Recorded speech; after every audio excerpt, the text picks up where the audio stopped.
네, 오늘 본문 말씀을 가지고 주님의 마음을 품게 하소서라는 제목으로 말씀을 나누겠습니다. 사람들은 성공에 지대한 관심을 갖고 있습니다. 자신의 분야, 자신이 꿈꾸는 일을 이루고 성공하기를 소망하며 살아가고 있습니다.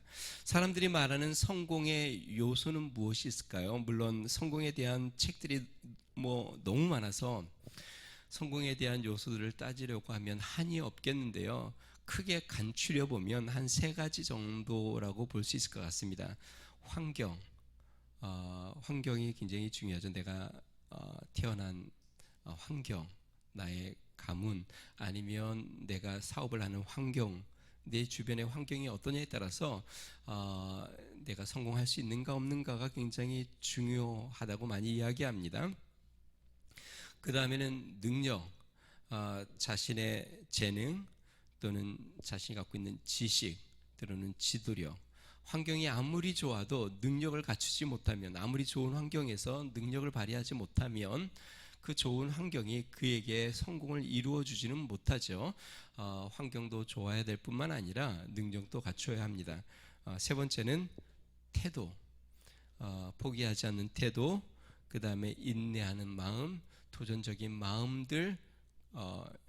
요즘 그런 얘기를 많이 하지 않습니까? 꺾이지 않는 마음, 어떤 환경과 상황에서도 꺾이지 않는 마음, 이 태도, 이 세 가지가 굉장히 중요하죠.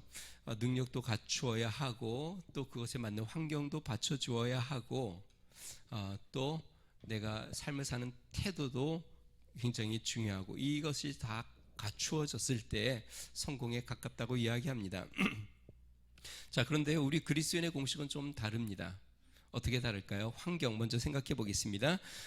성경에 이렇게 이야기합니다. 하나님을 사랑하는 자, 곧 그 뜻대로 부르심을 입은 자들에게는 모든 것이 합력하여 선을 이룬다. 우리가 보기에는 분명히 안 좋은 환경이고 불우한 환경이고 절망적인 환경인데, 하나님을 사랑하는 자들에게는 이 모든 것이 합력하여 결국 선을 이루신다. 우리가 창세기를 살펴보았는데 요셉을 살펴보았죠.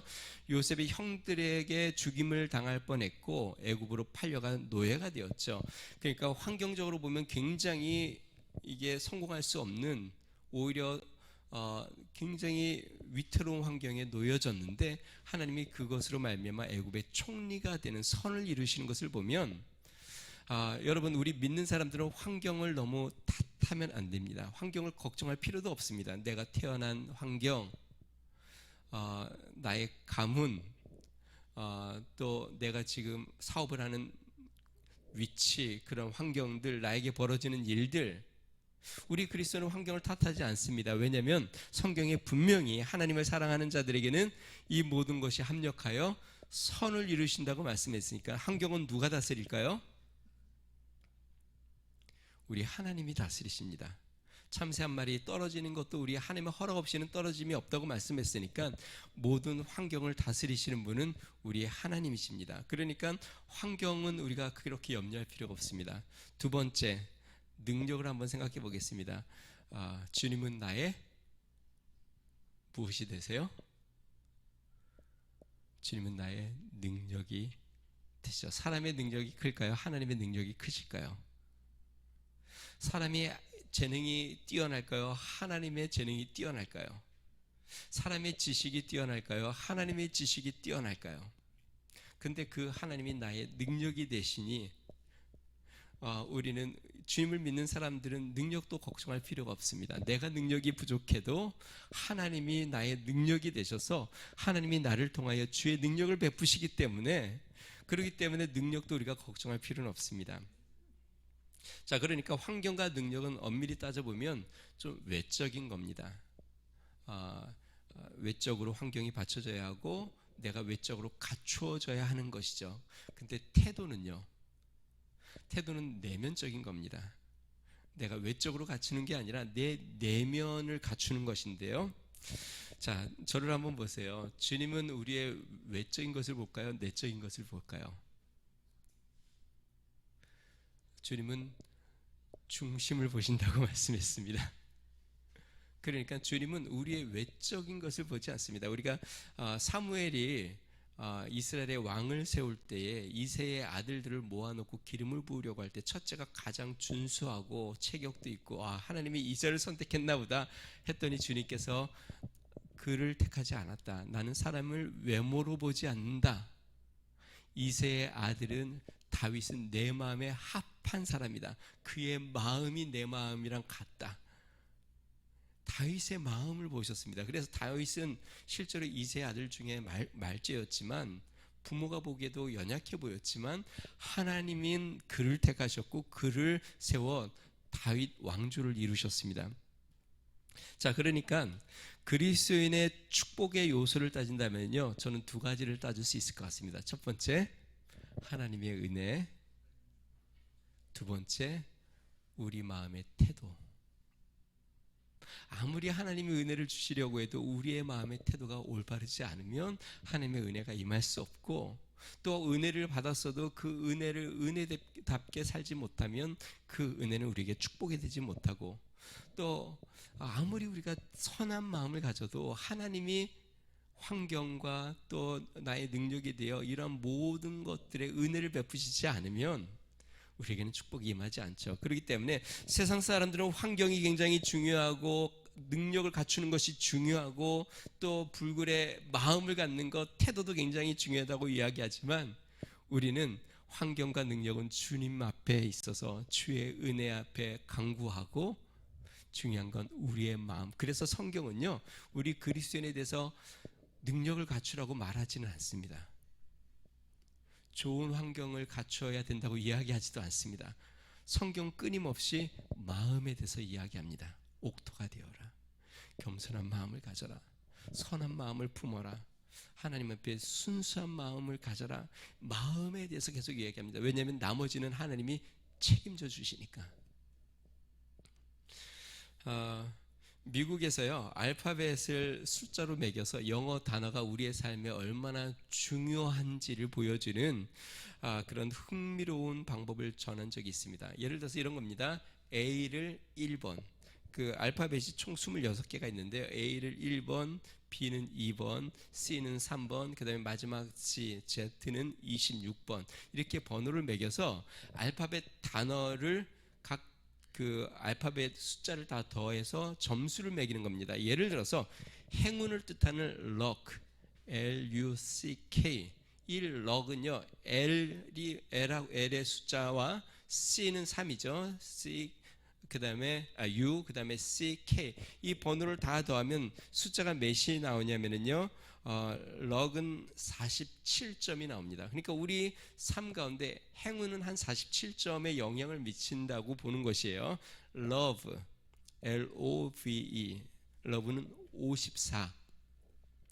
knowledge, 그러니까 지식이죠. 우리의 삶에 지식이 필요한데 지식은 96.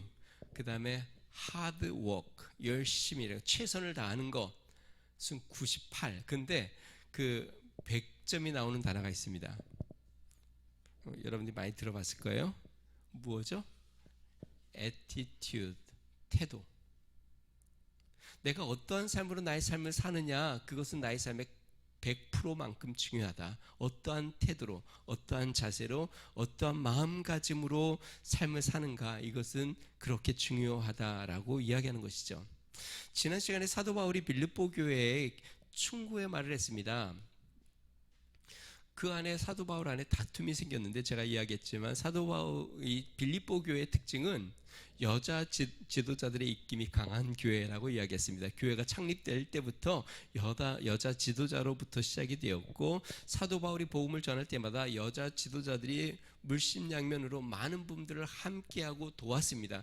그런데 문제가 또 어디서 나왔냐면 여자 지도자들의 다툼이 빌립보 교회의 문제였습니다. 제가 이야기했죠. 입김이 센 사람이 항상 다툼이 주의 역할을 쓰게 되는데, 이 입김이 센 사람이 교회를 아름답게 섬기고 하나가 되면 얼마나 좋겠습니까? 그런데 그들 마음속에 주장하는 마음들이 생겨서, 그래서 사도 바울이 끊임없이 이야기한 게 뭐냐면 같은 마음을 품어라, 같은 뜻을 가져라, 한 마음을 가져라, 이런 이야기를 계속했습니다.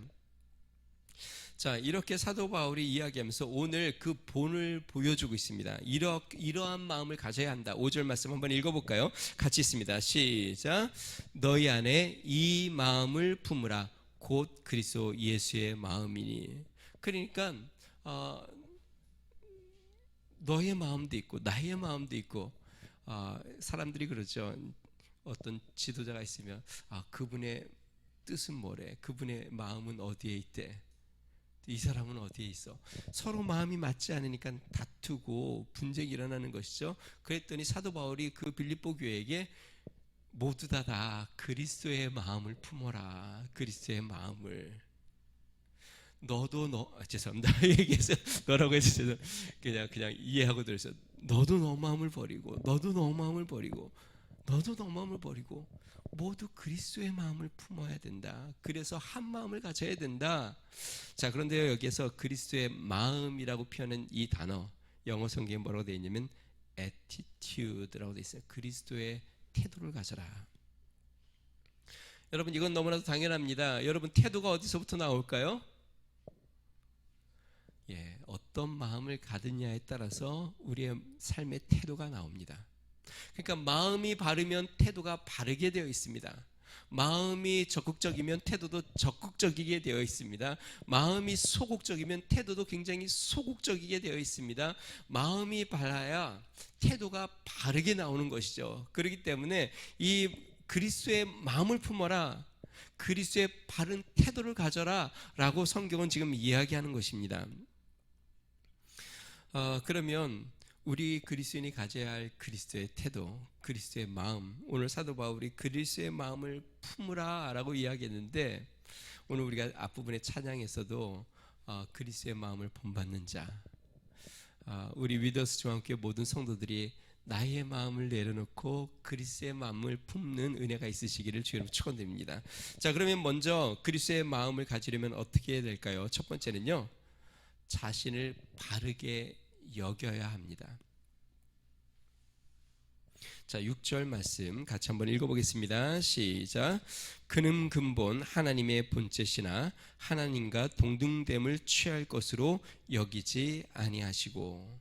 오늘 사도 바울이 그리스도의 마음을 품으라고 이야기하면서 예수 그리스도는 본래 하나님이랑 동등된 분이다. 하나님의 본체시다. 즉 하나님이시다. 그런데 하나님 아버지와 동등됨을 취할 것으로 여기지 않았다. 그러니까 스스로 예수님은 자기 스스로를 하나님이시지만 하나님과 동일한 분이라고 여기지 않았다.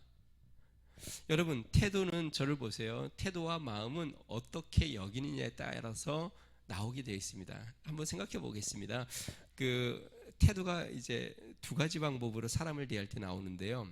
상대방을 내가 어떻게 여기느냐에 따라서 내가 그 사람에 대한 태도가 달라집니다.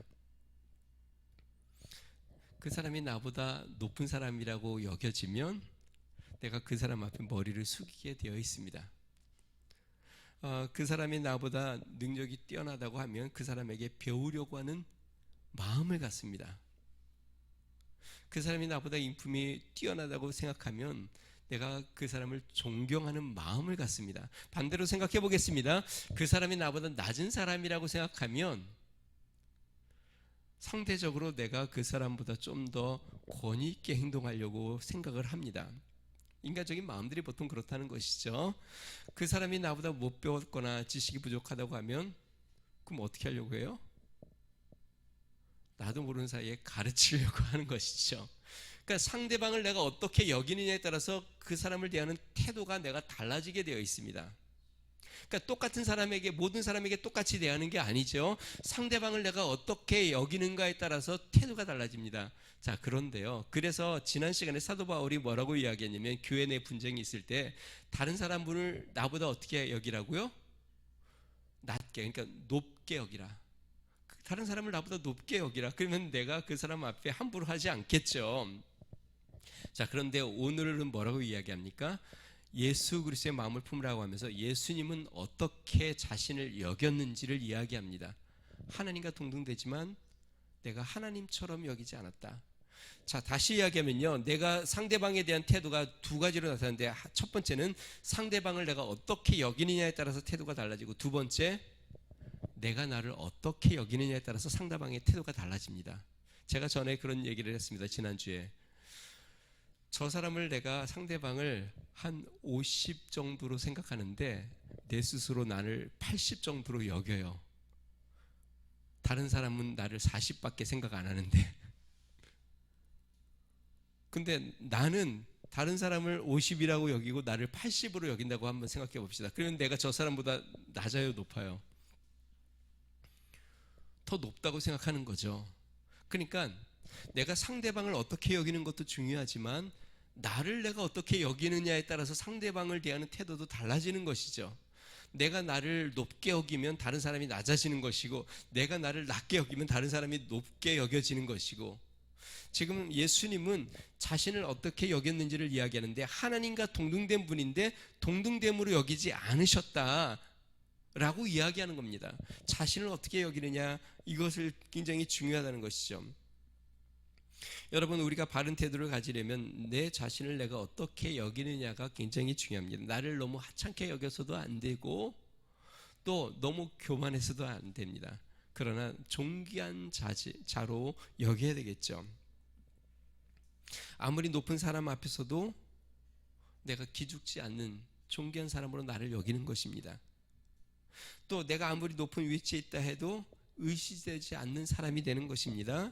많이 가졌어도 자랑하지 않고 또 가진 것이 없다고 해도 비굴하지 않는 그러한 사람이 되는 것이죠. 자, 그래서 자신을 존귀하게 여기는 사람은 외적인 삶도 천박하게 굴지 않습니다.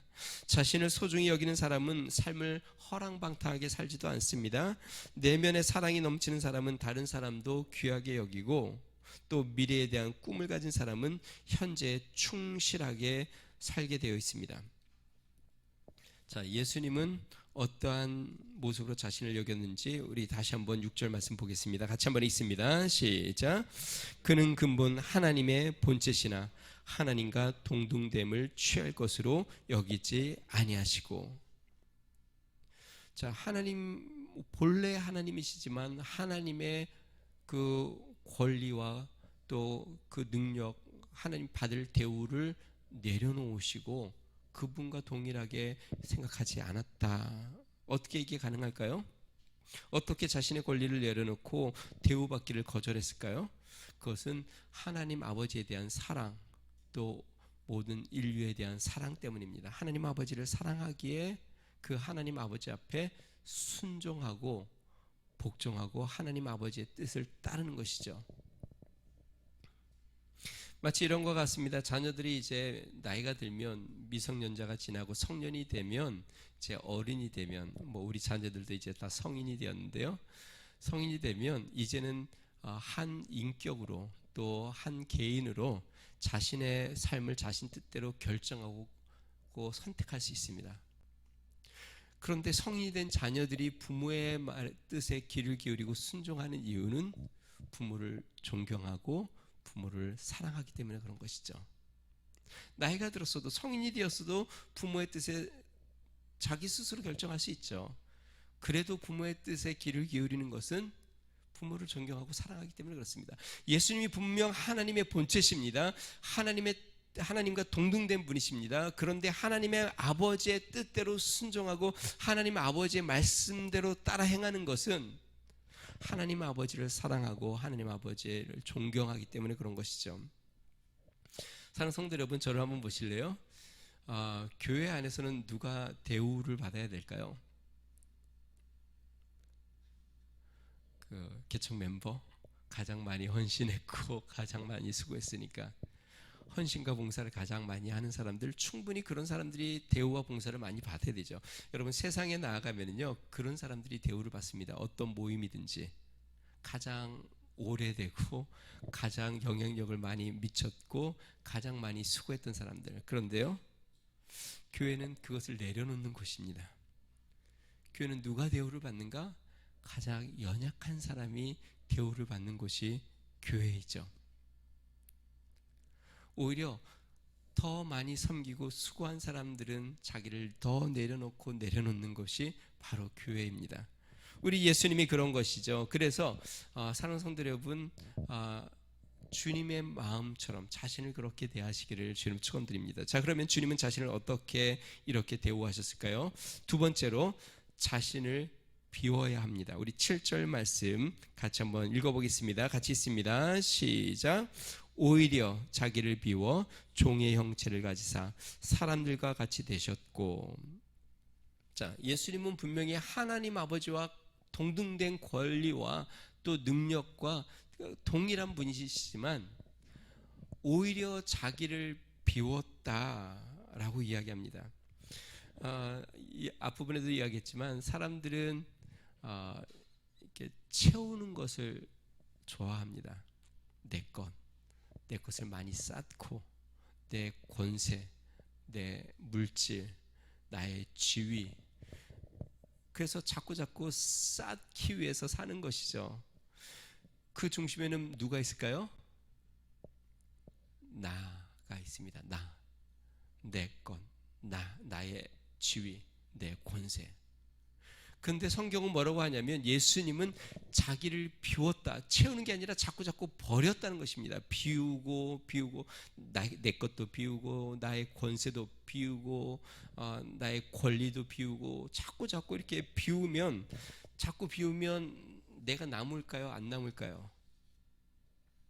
나를 자꾸 비우면 내 안에 내가 남아요? 안 남아요?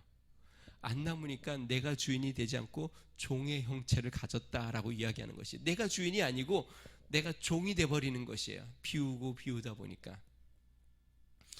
그 CBS 기독교 방송인데요, CBS의 아주 유명한 프로 중에 새롭게 하소서 혹시 들어보셨어요? 새롭게 하소서에 그 인터뷰를 이렇게 하는데요, 가수이고 시인인 한덕규 가수 아세요? 모르세요? 하덕규, 죄송합니다. 하덕규 씨라고 혹시 모르세요? 시인가 촌장인가? 아세요? 시인가 촌장을 아시네요. 이분이 그 새롭게 하소서에서 간증을 했습니다. 젊은 시절에 이 나라의 민주화로 이렇게 변화되는 시기 때 민주화 운동, 이 나라의 참 옳지 않는 이러한 국가 지도자들의 모습을 보고 마음이 너무 괴로워서 자기도 이 민주화 운동에 앞장서고 싶어서 본인도 음반을 내기로 했다고 합니다. 어떤 음반일까요? 투쟁에 대한 이 음반들, 곡을 쓰고 음반을 막 준비하고 벌써 곡도 여러 개 쓰고 막 준비하는데, 근데 마음이, 이분이 교회를 다니셨는데 마음이 너무너무 불편한 것이에요. 왜냐면 그 내 안엔 투쟁, 싸우자, 이기자, 이런 내용들이 가득 찼는데, 자신의 마음속에 이 민주화는 되어야 한다고 생각하는데 그 마음속에 이 투쟁에 대한 내용들을 계속 가득 담고 쓰고 부르고 하다 보니 마음이 너무 불편하고 힘든 거예요. 하나님이 그것에 대해서 편안한 마음을 주지 않아서 그것 때문에 너무 갈등이 되어서 계속 기도를 하고 있는데, 그런 갈등 중에 이제 교회를 가서 예배를 드리는데 설교 내용이 어떤 내용이었냐면, 목사님이 가늠하다 현장에서 잡힌 여인에 대한 내용인데 예수님이 그렇게 말씀하시더래요. 너희 중에 죄 없는 자가 돌로 먼저 치라. 근데 그 말씀을 듣는 순간 머리를 띵 한 대 얻어 맞은 것 같더래요. 나는 그럼 정말 의로운가? 내 안에는 부정부패가 없고 내 안에는 욕심과 욕망이 없나? 근데 자세히 자신의 마음을 살펴봤더니 자신이 이 곡을 쓰면서 정말 민주화에 대한 열망이 있지만 반대로 자신도 영웅이 되고 싶은, 인기도 얻고 싶고 사람들이 주목해주고 싶고, 또 자신 안에도 이 욕망이 꿈틀거리는 자신 안에 또 두려운 마음과 또 욕심의 마음과 또 분한 마음과 수많은 마음이 자신의 마음속에 가득 차 있더라는 것이에요. 그래서 하염없이 그 마음속에 기도하다가 어느 한날 이렇게 새벽에 아침에 노을을 이렇게 저녁에 보는데, 하나님 앞에, 하나님 어떻게 해야 됩니까? 이미 벌써 계약을 해서 돈도 꽤 많이 몇 천만 원 들어갔고 이제 내가 이걸 포기하면 돈도 다 이제 물어줘야 하고 내가 작곡한 이 곡들도 다 버려야 되고, 주님 내가 이걸 어떻게 해야 됩니까? 근데 주님의 말씀이 너무나도 마음에 다가오고 마음에 번민이 자꾸 생겨서 갈등을 하다가 이 하덕교 씨가 이렇게 기도했대요. 하나님, 그러면 제가 이걸 다 내려놓을 테니 주님이 곡을 주세요. 그러면 곡을 내가 주님이 주시는 곡으로 다시 음반을 내겠습니다. 그런데 하나님이 10분 만에 곡을 먼저 한 곡을 딱 주셨어요. 영감이 막 떠오르는데 제가 노래를 잘 못 부르지만 내 속엔 제가 노래를 이게 찬양은 제가 잘 부르는데 내 속엔 내가 너무도 많아 당신의 쉴 곳 없네. 이 노래 아세요? 내 속엔 헛된 바램들도 당신의 편할 곳 없네.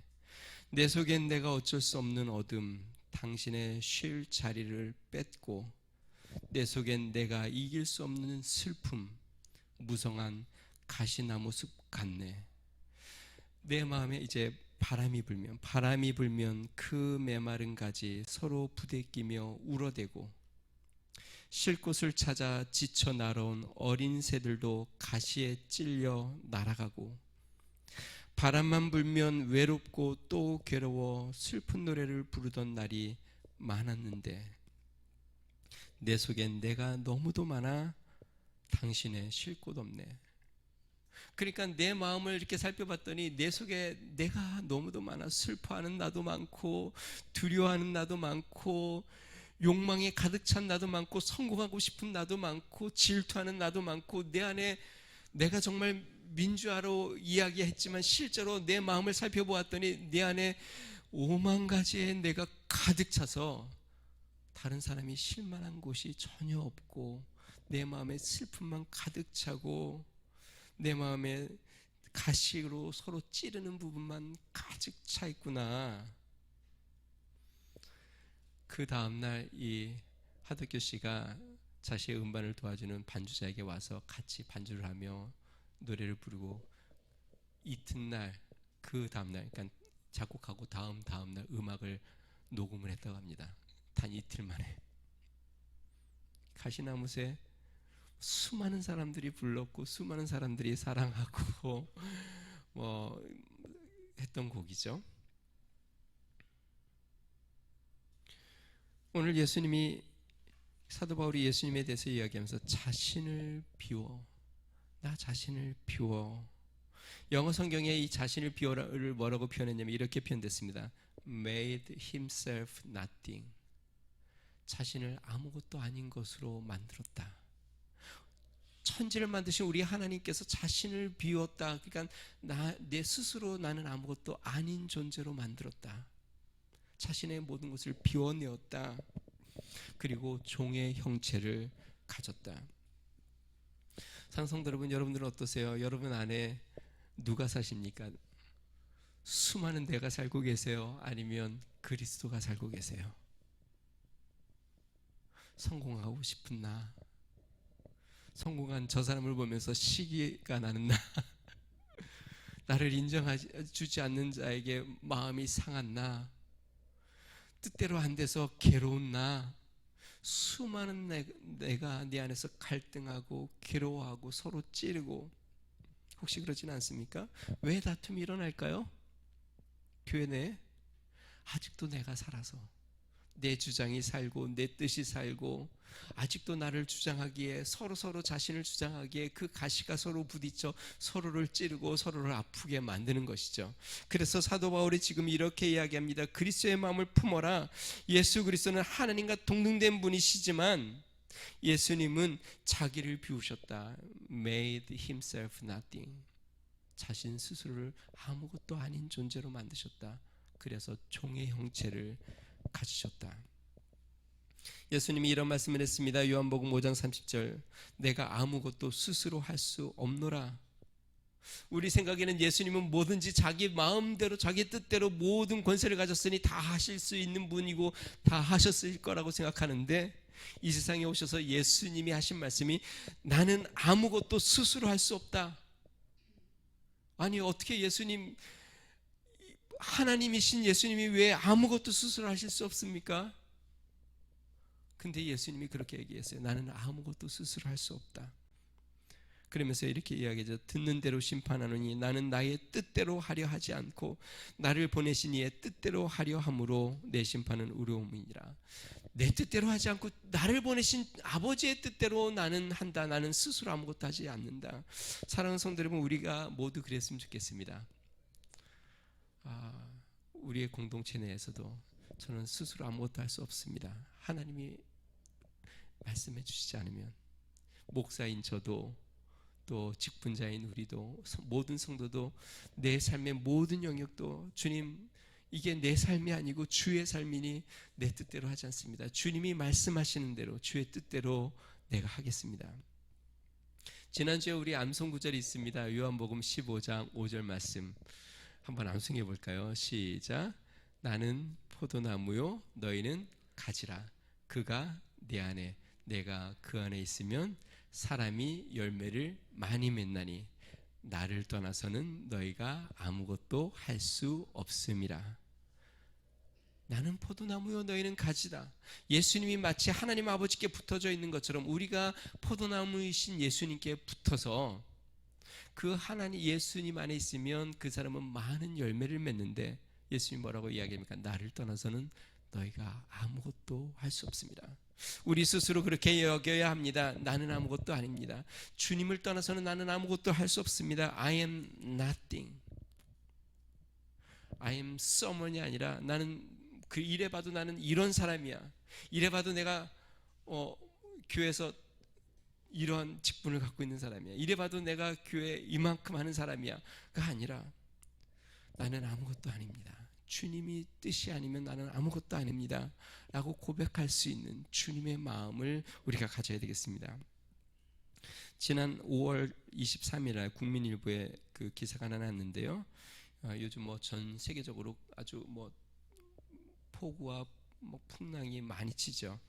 그 괌에 한국 관광객들이 많이 갔다가 초강력 태풍이 불어가지고 한 3,400명 정도가 발이 묶였다고 합니다. 그래서 수많은 기관들이 이 한인들을 이제 이렇게 도와주고 그랬는데, 그 교회들이 많이 나서서 이분들을 많이 도와줬다고 합니다. 괌 시온성 교회 그 중에 한 교회인데요. 본당하고 청년부실, 그 다음에 유아실을 개방을 해서 250에서 한 300명 정도 숙식하게 하고 침구류, 식료품을 마련해서 지원을 했다고 합니다. 교인들이 3교대로 돌아가면서 어떤 성도는 청소를 하고, 어떤 성도는 손님을 맞이하고, 어떤 성도는 물품을 가져오고, 이렇게 해서 그 관광객들을 많이 도와서, 그 중에는 신혼부부들도 있었는데 이제 눈물을 흘리며 감사하다고 고백을 했다고 합니다. 그 담임 목사님이신 오요한 목사님이 이렇게 이야기했습니다. 교회가 당연한 일을 한 것이고 여러분을 섬길 수 있어 우리가 감사합니다. 여러분, 이게 자신을 비우는 겁니다. 종의 형체를 갖는 건 I am nothing. 대우를 받으려고 하는 게 아니라 섬기려고 하는 것, 주인이 되려고 하는 게 아니라 종이 되려고 하는 것. 사랑하는 성도 여러분, 우리 위더스 중앙교회가 모두 그러기를 주의 이름으로 축원드립니다. 주님의 마음, 하나님 주님의 마음을 주세요. 그건 뭐예요? 종의 마음. 주인 행세하지 않고 종으로 섬기는 마음, 하나님 그 마음 내게 주셔서 내가 있는 우리 교회에서, 또 내가 있는 공동체에서, 내가 있는 직장에서, 내가 섬기는 곳에서 종처럼 사람들을 섬기며 그 사람들을 귀히 여기는 그런 마음 내게 주소서. 그런 마음으로 살아가기를 주님 축원드립니다. 마지막 세 번째로 주님의 마음은 복종하는 것입니다. 우리 8절 말씀 같이 한번 읽어봅니다. 같이 있습니다. 시작. 사람의 모양으로 나타나사 자기를 낮추시고 죽기까지 복종하셨으니 곧 십자가에 죽으심이라. 지금 사도 바울이 이 빌립보 교회 성도들에게 이렇게 이야기합니다. 서로 복종해라. 서로 순종해라. 그리스도께서 죽기까지 복종하신 것처럼 하나님의 뜻에 서로 순종하고 서로 복종해라. 앞부분에도 이야기했지만 빌립보 교회가 다툼은 서로 복종하지 않고 서로 내 뜻을 주장하다 보니 계속 다툼이 일어났죠. 근데 지금 사도 바울이 이렇게 이야기합니다. 우리 예수님, 하나님이신 본체이신 예수님도 하나님 앞에 죽기까지 복종하셨는데 너희들이 이 예수 그리스도의 마음을 품어야 한다. 여러분, 예수님이 십자가에 달리시기 전에 하나님 아버지 앞에 드린 기도가 기억이 납니다. 예수님이 그렇게 이야기했죠. 아버지, 할 수만 있으면 이 잔을 내게서 옮겨주십시오. 그렇지만 내 뜻대로 되지 말게 하시고 아버지의 뜻대로 되기를 원합니다. 내 소원은 이거, 내 마음은 이거지만 내 마음대로 되지 않고 아버지의 뜻대로 되길 원합니다. 여러분, 저를 보세요. 순종이 왜 어려울까요? 내 뜻을 내려놔야 되기 때문에 어려운 것이죠. 예수님이 그랬죠. 내 원대로 마옵시고, 내가 원하는 건 이거지만 이것대로 하지 마시고 아버지가 원하시는 대로 되길 원합니다. 여러분, 우리가 무엇인가를 이야기를 나누면 다 각자의 생각이 다 있고 각자가 원하는 거에 다 있습니다. 어느 공동체든 교회도 마찬가지예요. 그러면 어떻게 교회가 하나가 될 수 있어요? 내 거를 내려놓아야, 그리고 서로 순종하고 복종해야 하나가 되는 것이죠.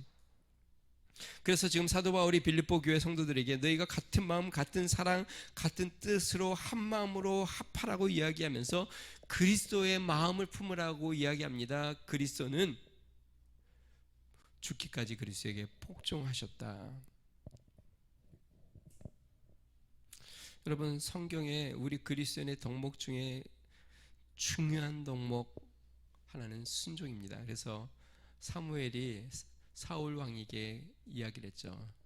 하나님의 말씀을 듣는 것보다, 하나님의 말씀을 듣는 하나님 앞에 제사를 드리는 것보다 하나님의 말씀, 하나님의 음성을 듣는 것이 낫지 않습니까? 순종이 제사보다 낫습니다.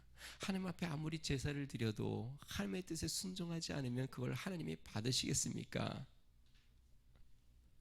순종하지 않은 제사를 하나님이 기쁘시게 받으시겠습니까? 순종이 제사보다 낫습니다. 순종은 우리 주님이 우리에게 원하시는 겁니다. 왜냐하면 순종은 우리 하나님을 믿는 믿음의 표현, 우리 하나님을 사랑하는 표현이기 때문에 그렇습니다. 순종하면 우리가 대표적으로 이야기하는 사람 아브라함, 그 아들 이삭, 100세에 난 아들을 바치라고 이야기할 때 이삭이 하나님 앞에 그 아들을 죽이려고 칼을 빼어서 그를 치려고 할 때 우리 하나님이 아브라함을 부르며 이야기하죠. 아브라함아, 아브라함아, 그 아이에게 내 손을 대지 말라. 아무 일도 그에게 하지 말라. 내가 네 아들 내 독자라도 내게 아끼지 아니하였으니 내가 이제야 너가 하나님을 경외하는 줄 아노라. 하나님 앞에 인정받는 순간은 언제냐면 순종할 때입니다. 믿습니다. 말로 할 때가 아니고 주의 뜻에 내 뜻을 내려놓고 순종할 때 하나님이 그래, 너가 나를 정말 인정하는구나. 순종하는 믿음의 성도들 되기를 주의 이름 축원드립니다. 제가 하나 여쭤볼게요. 내가 원하는 뜻과 주님이 원하는 뜻이 항상 일치해요? 아니면 대부분 일치하지 않아요? 아니면 가끔 일치하지 않아요? 무슨 말이지? 내가 원하는 일하고 주님이 나에게 원하는 거하고 항상 일치해요? 일치하지 않을 때가 많아요? 일치한대요. 우리 김희정 지사님은 갈등이 없겠네요, 믿음에. 대부분의 사람은요, 내 육신적으로 내가 원하는 것과 주님이 나의 삶에 원하는 것이 일치하지 않습니다. 왜냐하면 내 안에는 죄성이 있어서 인간적인 욕심과 욕망이 많이 있습니다. 주님이 원하는 것은 내가 원하는 것과 많이 일치하지 않을 때가 너무 많습니다. 주님이 원하는 게 내가 원하는 거랑 똑같으면 얼마나 좋겠습니까, 신앙생활이. 그럼 십자가, 이 고난의 길이 아니겠죠. 기쁨, 그냥 꽃길만 걷겠죠. 여러분, 많은 경우 내가 원하는 것과 주님이 원하는 삶이 다릅니다. 그래서 나를 죽여야 되는 것이죠. 순종은 무엇입니까? 내가 원하는 것을 내려놓고 주님이 원하는 것을 내 삶에 받아들이는 것. 결과는 어떻게 될까요? 오늘 성경 이렇게 이야기합니다. 10절, 19절부터 볼까요? 이름으로 하나님이 그를 지극히 높여 모든 이름 위에 뛰어난 이름을 주사 하늘에 있는 자들과 땅에 있는 자들과 땅에 아래에 있는 자들로 모든 무릎을 예수의 이름에 꿇게 하시고 모든 입으로 예수 그리스도를 주라 시인하여 하나님 아버지께 영광을 돌리게 하셨느니라. 자, 예수님이 그렇게 하나님 아버지 앞에 복종하니까 하나님 아버지께 예수님을 지극히 높이셔서 세상의 모든 이름으로 하나님 이름, 예수 이름 앞에 영광을 돌리게 하셨다. 여러분, 자신을 낮추십시오. 아멘이 잘 안 나오죠.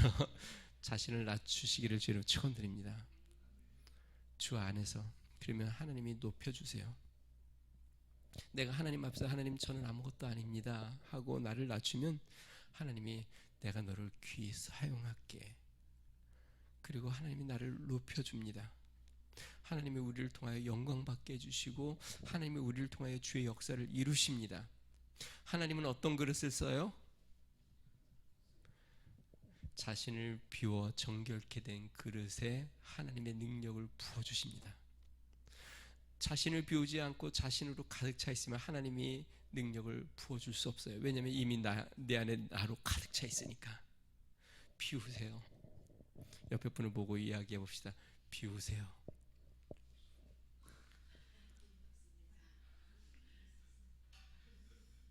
비워야 하나님이 채워주세요. 자신을 비우세요. 내 욕망도 비우시고 내 욕심도 비우시고 나의 마음을 비워 주님으로 채우시기를 주 이름으로 축원드립니다. 우리 같이 기도하겠습니다. 오늘 사도 바울이 갈등 가운데 있는 빌립보 교회에게 너희의 마음을 버리고 그리스도의 마음을 품어라. 그리스도의 마음을 품어라. 사랑하는 성도 여러분, 주님, 우리가 기도하겠습니다. 하나님, 저도 내 자신의 나를 비우고 주님으로 채우게 해주십시오. 나도 주님처럼 종의 형체를 가져 주님을 섬기는 자가 되게 해주십시오. 주님으로 나를 가득 채워주세요. 우리 같이 한번 기도하겠습니다. 존귀하신 하나님 아버지, 감사합니다. 하나님, 우리 안에 하나님 우리의 욕망과 우리의 욕심과 하나님 아버지 시기하는 마음과 또 하나님 아버지 두려워하는 마음과 절망 마음과 하나님 우리 마음속에 우리 안에 우리가 너무 많이 있습니다. 하나님 아버지 우리를 비우고 하나님 종의 형체를 가져 하나님 아버지 그리스도로 채우는 믿음의 삶이 되게 하여 주시옵소서. 내 안에 내가 주인이 아니라 그리스도가 주인이 되고 나는 그리스도의 종이 되어 하나님 아버지 주님을 섬기고 하나님 교회를 섬기고 사람들을 섬기고 하나님 아버지 주님 앞에 영광을 돌리는 믿음의 삶이 되게 하여 주시옵소서.